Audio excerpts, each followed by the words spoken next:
Мен Ержанова Айым. 2024 жылғы ұбытудан 140 балл егерімін.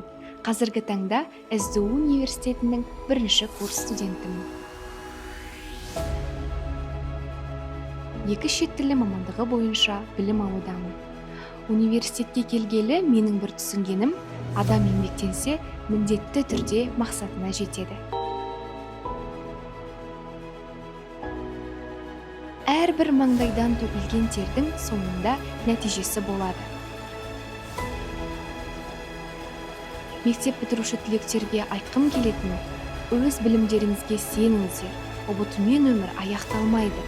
Ол біздің үлкен білім әлеміне жасаған алғашқы қадамымыз. ұбытудан 140 балл алдым, толдым деп мен ойламаймын. Мен әлі талай биік белестер күтіп тұр деп сенемін. Және сол бағытта аянбай еңбек етемін.